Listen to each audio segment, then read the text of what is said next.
Hi everyone, it's Liam here from Rating the Races. So we're going to have a look at some of the racing tomorrow. Who do I like for different races? There are a few, so we will get stuck into them straight away. Starting off looking at the 205 at Chester, the Virgin Bet Stand Cup Stakes, which is a listed race over 1.5 miles. Now, it looks between two. It really does. I think the market has got it spot on in terms of they're going 9-1 bar 2. It is between these two, Leopardstown and Al Karim. And I think Al Karim's win last year in this race was a very good effort, beating Blue Stocking. That looks strong form. However, for me, the big kicker here is the ground. Al Karim does like a bit of cut in the ground. Has finished second to Hamish on heavy. Has finished fifth in a Group 1 on heavy, but was beaten 14 lengths. I kind of feel that the horse actually wants 1.5 miles and good to soft ground, and might stay a bit further on better ground, but I don't really think the horse wants much softer than good to soft, whereas Leopardstown kind of demonstrates the opposite.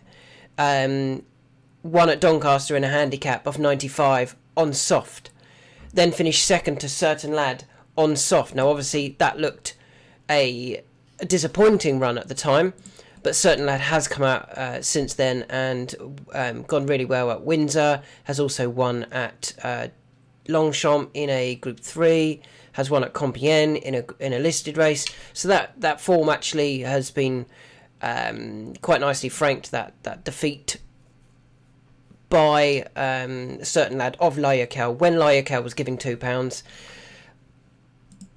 Recently, Leopardstown went to Hamilton, went off the 7-2 favourite in a race on heavy going and won it really comfortably.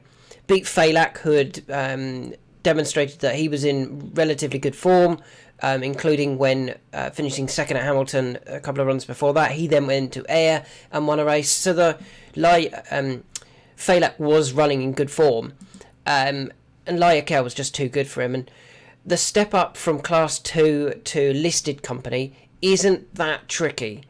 And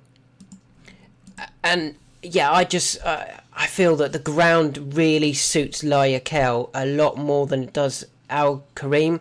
And whilst you can have a classy horse, you need to be able to get through this ground. Leopardstown will definitely do that. And I just feel that Al Karim might find it a bit tough on this ground. And with that in mind, I think they've got the right favourite in terms of Leopardstown should be favourite. But he is drifting, which is quite nice. You know, if he does drift a little bit further, I'd be very happy with that. If you could get twos by the time some people might watch this video, I think that would be very useful. And it wouldn't surprise me to see them switch in terms of who was getting backed tomorrow when everyone looks at the ground again and goes, actually, it is heavy going. Leopardstown loves heavy going. Al Karim doesn't. So I definitely feel like Leopardstown was the one to be on in this first race at Chester, or the second race at Chester. Our first selection would be Leopardstown at 13-8. You can get 13-8 in most places. Obviously, Bet365 is an outlier, and we never really use them unless other bookmakers are also quoting that price. We then go to Ireland, Leopardstown, for the Tony Bet Solonaway Stakes. How on earth do you say that? Solonaway Stakes. It's a mile Group 2. And I think the same connections, William Haggis and which Sheikh Ahmed Al Maktoum can win Leopardstown as well. Now, this again I kind of feel is between the two of them. Is between him and Diego Velasquez. Let's just load up the odds for this race. 215. Between Diego Velasquez and Maljoum. And again, I'm taking on the favourite. Because I feel that Maljoum is a Group 1 horse. I think he's just shy of winning Group 1s. Can certainly win Group 2s. His third behind Kudwa, I actually thought was a decent effort. Behind Docklands as well, they finished third, didn't get the clearest of runs, didn't get the race run to suit. Kudwa, I think is, you know, a Group 1 horse. Docklands obviously went to Ascot and finished second behind Charin, beating Maljoum again. Maljoum again didn't get the clearest of runs that day. Then finished second at Goodwood in the Qatar Sussex Stakes, beating Factor Javal and Henry Longfellow. That looked a good effort to me, with the blinkers on for the first time. Interesting, they came off at York, went up in trip to the Juddmonte. It didn't work. Ran too free, dropped away. But that was a proper Group 1, that race. That was the Juddmonte. Now, back to Group 2, back to a mile, and they've also put the cheek pieces on. If that can help the horse concentrate and keep up early on, I think he's the proper Group 1 horse in the race. Whereas Diego Velasquez had to drop in class, drop in distance to go and win a race at Leopardstown, beating Tarawa. Now, Tarawa is quite good. It is a filly. Whereas Diego Velasquez has now got to take on another... Meldrum is actually a horse, isn't he? Because he's old enough. He's 5. I think that will make it a lot harder. I think the drop in trip will also be against Diego Velasquez, because they'd gone, they started over 7. When you start a horse over 7, Aidan O'Brien doesn't get it wrong often. And when you start a horse over 7, it's going to be running over a mile and 2, a mile and 4, a mile and 6 by the end of the following season. This is running over a mile. I think this is going to end up being too short for the horse. They stepped up to a mile and 2 at Chantilly in the Prix du Jockey Club. They then went to a mile and a half at the King Edward Stakes. That's where I think they thought the horse was, that sort of distance, that sort of level. And they had to drop down to a Group 3 and a mile and 1 to almost go, let's just try something. Yes, it worked, but I feel the drop in trip again will really be against Diego Velasquez, particularly against a horse that I think is a proper Group 1 horse in Meldrum. If those cheek pieces work for Meldrum, I could see him going very close in a genuine Group 1, whereas I don't think this is a genuine Group 1, or I don't think it's the particularly strong Group 2 even. So I think Meldrum is the one to be on here at 3s rather than Diego Velasquez. I think the drop in trip is going to really count against Velasquez, and Meldrum is the one I want to be on. Moving on to the 225, the Portland. Now, I was disappointed to see no Equilateral. Don't know what the Hayes are doing. No Pocklington. Apparently the horse is injured. And no, there was one other that didn't run. Can't remember who it is. Very surprising at some of the placements of trainers and owners. I don't totally get what they do. So, who are we left with that we like? In terms of we're left with, I do like these horses as well. The first one I want to talk about is Aberama Gold, who would actually appreciate a little bit more rain. But I can't ignore his course form. His course form is really, really good at Doncaster. If we actually go through it, I'm going to go through it on my other screen at the moment. Last time he ran at Doncaster, he won off 96. Bearing in mind, he is running here off 87. So last time he ran at Doncaster, he won off a higher mark. He ran one disappointing run in the Portland last year when running off a mark of 100. He's £13 lower this year. So that's his only disappointing run at Doncaster. If we then continue back through his form at Doncaster, he was second off 84. He was third off 87. He was second off 102. He was second off 95. He was first off 92. Any more? That's it. So he's got a win there off 92. He's running off 87. He's got a second off 95. He's running off 87. That was actually in a listed race. He's got a second off 102. He's running off 87. He's incredibly well handicapped. If it was soft, it'd be half the price he is. But I'm still giving him a chance because I think he's so well handicapped. He's coming to a track that he really appreciates. And some of his form this season hasn't been that bad. I mean, his third to Dark 30 at Newmarket was on good ground. He was also third to Alpha Kalenic in the Air Gold Cup trial behind that one and Mythical Phoenix on good ground. So it's not like he completely needs the soft ground. He can run well on good ground. And I just feel that he's now down to a mark that he has to be seriously considered. And I think he's overpriced because of that. And let's just have a look. Obviously, I load these up as we're doing it so that you can see that these are the actual prices, not prices that were available 6 hours ago, which some tipsters and pundits do. So, yeah, we can see that Aberama Gold is available at 18 to 1. There's a couple of 18s there. So 18 to 1, the outlier at Coral of 20 to 1. The second horse that I do like in this race is now being well supported, and that's Vintage Clarets, currently available at 14 to 1.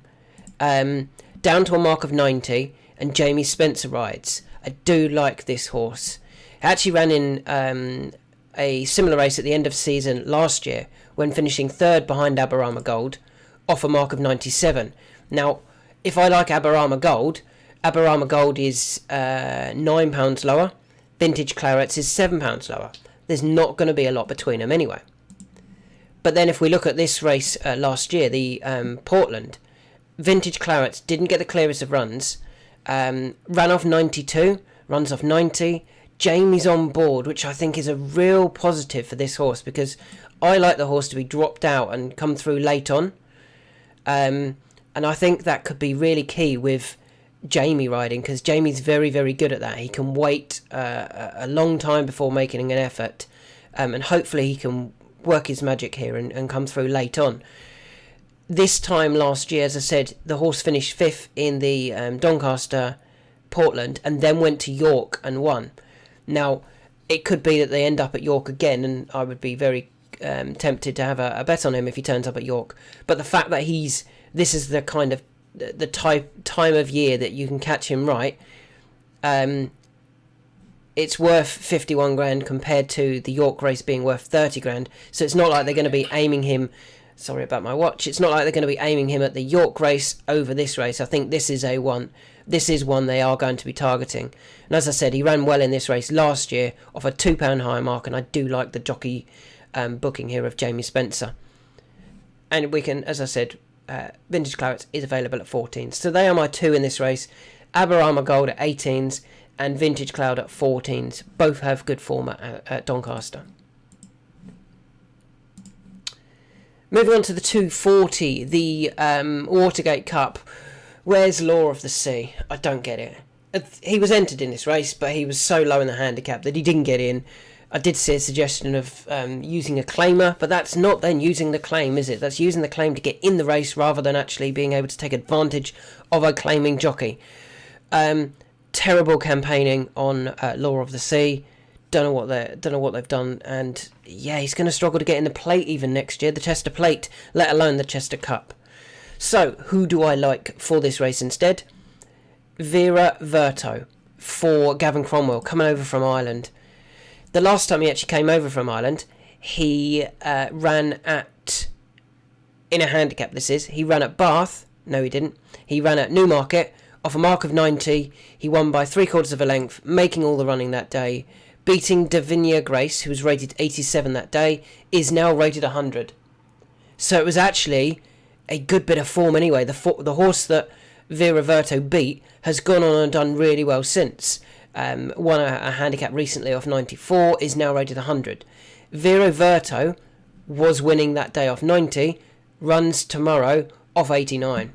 Has dropped in the handicap back down to the mark back down to £1 lower than when winning last time it ran in a handicap in the UK. Since then, it went up in the handicap. It tried better class races. It tried listed races in such as Pontefract, Down Royal. Things didn't work. They then started to come down the handicap. They went to Newmarket, finished third behind 6.5 and Cabrera, 11 to 4 and 11 to 8. I think they were favourite and second favourite. So the right two horses didn't look like he had the pace to keep up, Vera Verto. She had the pace to keep up, sorry. She then went to Killarney, did something very similar. Again, looked outpaced before running on to run ran into second behind Pridwen, beating Lot of Joy and Zafanian. Now, I think that's strong form. I think back in the UK, off 89, I think she's nicely handicapped. Back up in trip as well. That 2 mile trip should really suit her, considering she's coming into it on the back of 3 improving runs, 4.32. I think they've been getting better and better. I'm surprised at the price of Vera Verto. I thought they would go, well, it's an Irish horse coming over, is likely to be one of these very well handicapped horses, got to go off favourite. Isn't anywhere, well, is nearish favourite, but I think it'll go off even shorter tomorrow. You can currently get 7s about Vera Verto. Yeah, I would be surprised if Vera Verto didn't go off favourite here. Certainly likes the ground. The heavy going won't be an issue either. Has won on, finished second on heavy in a listed race. Has won beating Vicio at Listowel on softer heavy. And if we just look at that race even, 1 off 81 beating Vicio comfortably on softer heavy. So you're saying, well, did it beat anything in that ground? Well, Vicio is now rated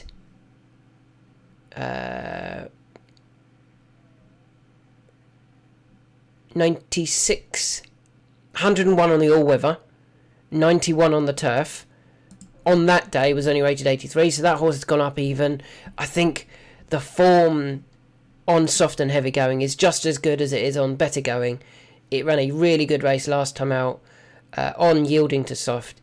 It'll appreciate the ground. It's down to a nice mark. I don't see any negatives about Vera Verto at 7-1, and hopefully the Irish can continue winning these races. Didn't they win the Chester Cup and the Chester Plate this year? No, they didn't. Chester Cup was won by Zoffy, wasn't it? But the Chester Plate was definitely won by who was it? The one that's been banned recently. Tony Martin, I think, had the first and second that day. Hopefully the Irish can win another big race at Chester. So that's Vera Verto at 7-1. Really keen on her chances. We then move back to Ireland for the 250, and I feel that this horse is I think she's just much the best, isn't she? Porta Fortuna. Her form this year has actually been really, really good. She finished second, beaten a neck in the 1,000 guineas. She then went to Ascot and beat Opera Singer and Rama Choi and Malka. Opera Singer's obviously come out and went to Goodwood and won, beating See the Fire. See the Fire's come out and won. And then last time out at Newmarket, beat Jabara. I really like Jabara. Jabara then came out and won at Goodwood but got disqualified. The form just stacks up for Porta Fortuna. There are no negatives to Porta Fortuna this season. I'm surprised at 11-8, to be honest. I know it's a Group 1, and we're getting some of the best fillies and mares here. I don't think there's anything for her to worry about. Lang Lang just hasn't done it this season. Genesis I don't get. Fallen Angel, is the likely danger, but Fallen Angel was well beaten in the 1,000 guineas. Porta Fortuna was at least only a neck behind Amalca. Lang Lang was 5th. Fallen Angel was 8th. If they go on that again, Porta Fortuna wins. And I'm really confident on Porta Fortuna, to be honest, at 11-8. Don't see any negatives. Fallen Angel is the one that could beat her, but she's got to bounce back, or she's got to prove that her running at Newmarket was the wrong result and her last time out was her effort. But even then, that still might not be strong enough to beat Porta Fortuna, who has done it 3 times out of 3, has proven her form and is rock solid. Moving on to the 3 o'clock at Doncaster. Who do I like here? Kinross. Why do I like Kinross? I'll get it right this time. I was definitely feeling a little bit under the weather last time I mentioned Kinross. Kinross is a 7 furlong specialist. Really like the horse over 7. Okay, got beat last time out behind Audience and Art Power. Things didn't quite go to plan that day. Seemed to get a little bit too far behind. Audience was able to get a lovely toe through from Art Power. Art Power then just faded late on, and Audience was able to pick up the pieces. Kinross should have been a lot closer. They should have known how the race was going to be run. But that was a good run. Both of those, Audience and Art Power, can contest Group 1s and go well. The others have got to really step up here. Lead Artist, Poet Master, Al Shabab Storm. I don't think any of them have shown the level of Kinross. Granted, they could, but at this stage, I still think the right bet in this race is the experienced Kinross. We know how good Kinross is, and he is the one to beat here. So yeah, Kinross is my selection here at 7-4. 7-4. Yeah, 7-4 is available for Kinross. Moving on, a couple more to go. We start off in the 5.25 at Doncaster. The next one is in the 5.25 at Doncaster, and we're going for Beau Pedro here. Now, Beau Pedro is getting down to a mark that I think he could be very interesting off, and I definitely think he wants a bit of cut in the ground. His form is definitely better when it's good at good or soft day. If you go to soft, if there was a little bit more rain, I'd be even more keen on Beau Pedro. But I definitely want to give him a chance here. His form at Doncaster is quite good. He's had the 2 runs here. He finished 8th in a Lincoln, behind Migration on heavy going of 97, and then he finished 2nd behind Totally Charming on heavy going of 96. He probably doesn't need it as heavy, but good to soft would have been ideal. But I'm prepared to give him a chance on good because he is dropping in the handicap. And last time out at York, you can ignore that run. The ground was all... not the ground, sorry. If you were not towards the front, prominent turning in, you didn't get involved. You really needed to be right up the front to get involved in that race. And there was a few of them that disappointed towards the black. Blue for You, Beau Pedro, Cruyff Turn. Cruyff Turn has actually come out and won since. Blue for You, I think, will go back to York and run a really big race there. So hopefully Beau Pedro can do something similar here at Doncaster. Just needs a bit of a more even pace, which I think they'll get because it's good ground rather than good to firm and it's not heavy. And yeah, he can just wait out the back and then hopefully start picking rivals off towards the end. Yeah, there's just something about Beau Pedro here. I mean, even his effort behind New Image at Ascot and his effort behind Toy Me Son at Goodwood in the Golden Mile, they were good efforts. They were probably the right type of efforts to demonstrate that he could go well. Toy Me Son, I think, was top rated in the Golden Mile. Holloway Boys come out and won a listed race since. New Image, Yantari, Carry the One, Tempest, Thales Evolve, Beau Pedro in the silly Shergar Cup race. But I think the right horses were in front of him that day, and he's dropping in a handicap, Beau Pedro, and I think he will now be able to get involved and run a big race here. So that is my selection in the 5.25. Oh, let's just find out the price. I do know it, but I will load it up. 5.25. Here we go. Beau Pedro is a decent price, I feel, at 20-1. I think that's overpriced. And is it finally? Yes, finally. I will talk about a few other races, but one more that I want to talk about is in the 5.55 at Chester. The horse I like here is Night Breeze, and I'm hoping, if we have a look, let's see if we've got the odds now. 5.55 at Chester. I'm hoping that Dreams a Dozen might be favourite, because I don't think Dreams a Dozen will have the speed to win this, but I think Night Breeze will. Dreams a Dozen, I think, wants 1 mile and 6, even up to 2 mile. I thought that effort last time out behind Spirit Mix was a very good effort from Dreams a Dozen. But I don't think the horse has the speed over this trip, whereas I do think Night Breeze has the speed. Hence has been running over this trip. This is the trip that they keep running over. Couple of good runs recently on the all-weather, behind a Sail and Cambu and La Polga in these racing league races. That's decent form. But his effort last time out on the turf is what really caught my eye. When winning at Windsor, beating Liber Power and Diderot. Now, Liber Power was arguably unlucky not to win next time out himself at York when nearly running down Our Shadow Dance, but had come into that race, Liber Power, in really good form. First at York, second at Newbury, first at Chepstow, second at Windsor, second at York. I mean, Liber Power's in real good form, and is going the right way. So for Night Breeze to have beaten Liber Power, I think that was a very good effort.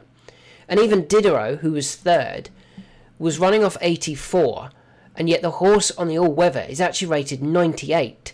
Significantly better on the all-weather than he is on the turf, that horse. But I still think that there's more to come from Diderot on the turf when they get a good load of runs into him. He's got some decent form anyway. Just hasn't had that many chances on the turf because he's been running so well on the all-weather. So that was probably a very good effort from Night Breeze to beat both of them. And yes, that was off 72. He's up to 81. Ian does know how to win a race at Chester. Charlie Todd has been booked to ride, and that is Ian's jockey on over fences and hurdles in the National Hunt Sphere. So it will be his number one. He's probably aimed Night Breeze at this race for a little while. And I'm just hoping that everyone takes note of Dreams a Dozen Go's got course and distance form. He was good last time out. He was second to Spirit Mixer.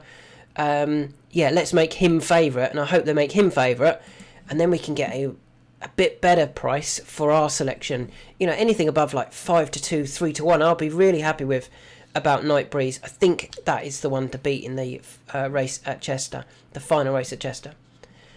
So a quick recap of my selections, and I'll go through a couple of other races that I've just had a quick look at.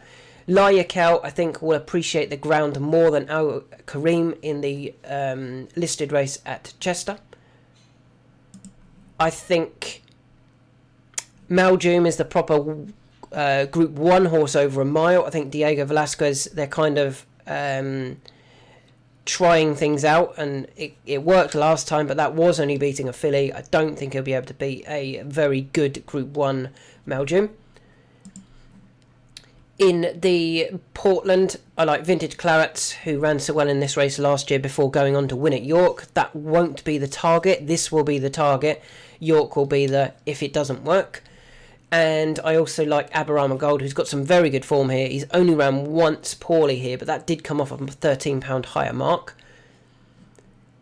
Back to Chester, I like Vera Verto at sevens in the Watergate Cup, in a handicap in the UK, over the right trip.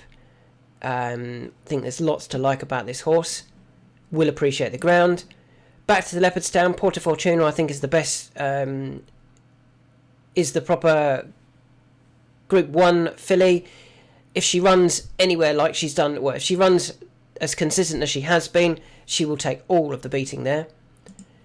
Doncaster, Kinross I think is the Group 2 / Group 1 horse over 7 furlongs. The others have to prove it yet. They haven't at this stage. I'd much rather leave it with the experienced Kinross to hold them off. I like Bo Pedro at 20s, down to a mark that I think he can start getting involved off. Has run 2 good races here before, and if we ignore his last run, his 2 efforts before that were decent enough to suggest that he could go close.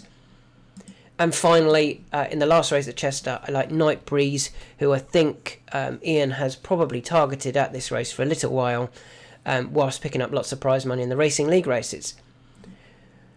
4 other races that I wanted to just mention. The Irish Champion Stakes. Why is Aidan O'Brien running Los Angeles and Auguste Rodin? Because he doesn't trust them both. Personally, I think Economics is probably the one to beat, but I didn't like the race at all. The St. Ledger, again, why is Aidan O'Brien running Illinois and Jan Bruegel and even Grosvenor Square? Why is he running all 3? Because he doesn't know who his best one is. So I want to leave that race completely alone. I would actually love to see You Got To Me win it. The Patingo handicap, I did look at Plantier for Willie Mullins. The fact that he's running him instead of Hip Hop Doulois. Well, he's running a few, but I feel that they could have run Plantier or Hip Hop Doulois. They're running Plantier, potentially already looking after Hip Hop Doulois for a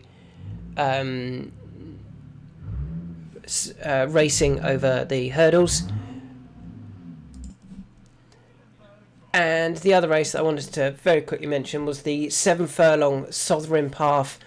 I haven't backed him, but I'll be gutted if Blues Emperor wins this. was right up there last time out, over a mile, all the way to the 7 furlong pole. It would be just my luck to ignore him this time, and he goes and wins and demonstrates that I was on the right horse-ish. Just didn't quite happen on that day. So anyway, you know my selections for tomorrow. Fingers crossed we can have a few winners.